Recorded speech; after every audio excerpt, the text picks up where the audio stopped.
Tuna sisig, mga boss. Ay, sarap. Lahin na, try. First bite nga pala ni Kuya, boss.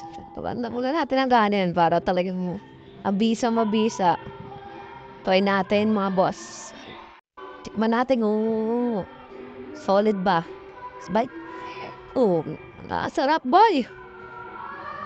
Tikman natin ang makulit na batang to. Ano sabi? Ayos.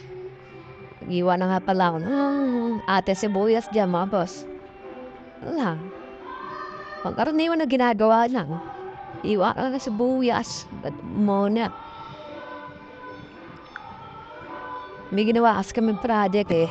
Kaya, nakakita. Pumita ka ng konting pera. Mabuhusan kami ng ulam. Kaya, ginawa na naman tayo, ano. Kesa naman tayo kumain ng sisig na baboy. Di naka-stroke pa. Kaya, sisig to na naman yung bago. Yan. Buksan mo lang yan.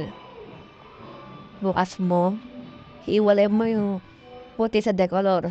Joke lang. Yung sabaw. Para yun yung sabaw na yan, yun yung pansasabaw mo sa kanin mo. Solid, boss. Ano naman to?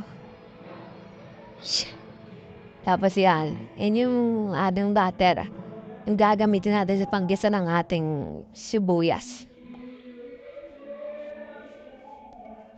Isa. Pag ayaw mo isa. Ayan natin ang tsara na. Hirap ilabas eh. Lagkitan, boss. Tunayan mo lang yan. Ang dasang yung asaw. Yan na. Sunod mo na yung ate sibuyas.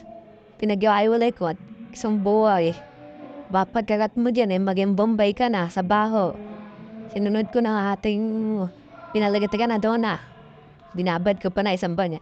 Tapos ang ate sili. Ginupit-gupit ko ng ating sili, mga boss. Para talaga solid yung ahang.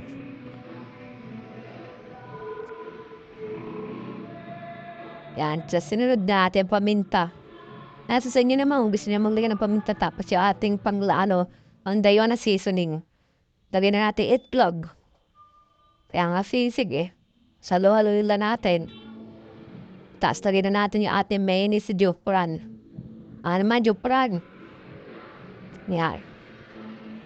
Naman. Ngayon yung ating sabaw. Tapos lalagyan na natin sa ating ganin. Ay, maraming salamat sa panunood, mga boss. Budget lang. Pantempera lang, 50. Salamat.